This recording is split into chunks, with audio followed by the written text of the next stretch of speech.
തൃശൂർ പെരിഞ്ഞനം പഞ്ചായത്തിൽ കാട്ടുപന്നി ശല്യം രൂക്ഷമാകുന്നതായി പരാതി. കൂട്ടമായി എത്തുന്ന കാട്ടുപന്നികൾ കൃഷിയിടങ്ങളിൽ കയറി വ്യാപകമായി കൃഷി നശിപ്പിക്കുന്നതോടെ കർഷകർ ആശങ്കയിലാണ്.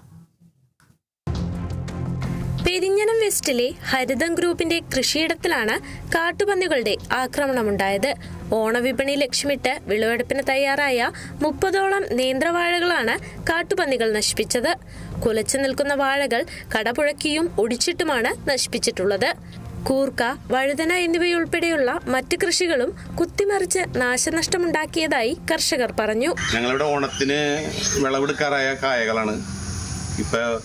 ഇന്നലെ രാത്രി വന്നിട്ട് ഒരു കൂട്ടം പന്നികൾ, അതായത് വന്യമൃഗശല്യം രൂക്ഷമായിക്കൊണ്ടിരിക്കുകയാണ് ഇപ്പോൾ നമ്മൾ ഈ തോട്ടത്തിൽ തന്നെ. അപ്പോൾ വന്നിട്ട് നമ്മുടെ വാഴ, വെണ്ട, വഴുതന, അതേപോലെ കൂർക്ക, പിന്നെ നമ്മുടെ ഇതിട്ടുണ്ടായിരുന്നു പന്തലിട്ടുണ്ടായിരുന്ന കയ്പ, ചരക്ക ഒക്കെ നശിപ്പിച്ചിട്ടുണ്ട്. അപ്പോൾ ഈ വന്യമൃഗശല്യത്തിനെതിരെ ഇപ്പോൾ പഞ്ചായത്തിൽ നിന്നോ കൃഷിഭവനിൽ നിന്നോ എന്തെങ്കിലും നടപടി ഉണ്ടാവണം എന്നാണ് ഞങ്ങളുടെ ആഗ്രഹം. ഇത് ഞങ്ങളുടെ ഇത് കൊല്ലങ്ങളായിട്ട് ചെയ്യണമാണ് ഇവിടെ ഈ വാഴന്. കഴിഞ്ഞ പ്രാവശ്യം വന്നിട്ട് 1-2 വാഴയൊക്കെ പോയിട്ടുണ്ടെങ്കിലും ഈ പ്രാവശ്യം രൂക്ഷമായിട്ടുള്ളത്. അതിന് എന്തെങ്കിലും നടപടി ഉണ്ടാവണം സർക്കാരിൻ്റെ ഭാഗത്തുനിന്നും പഞ്ചായത്തിന്റെ ഭാഗത്തുനിന്നും എന്നാണ് ഞങ്ങൾക്ക് പറയാനുള്ളത്.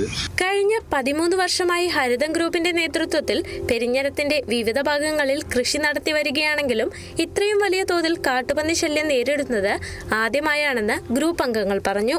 ശരിക്കും ഈ 13 വർഷവും നമ്മൾ കൃഷി ചെയ്തിട്ടുള്ളത് എൻജോയ് ചെയ്തുകൊണ്ടാണ്. ഇതിൽ നിന്നുള്ള വരുമാനം അതിനേക്കാൾ ഉപരി മനസ്സിന് കിട്ടുന്നൊരു സന്തോഷം ചെറുതല്ലായിരുന്നു.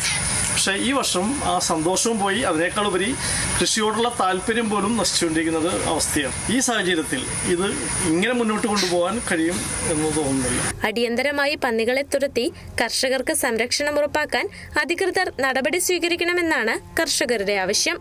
Kerala vision news, Thrissur.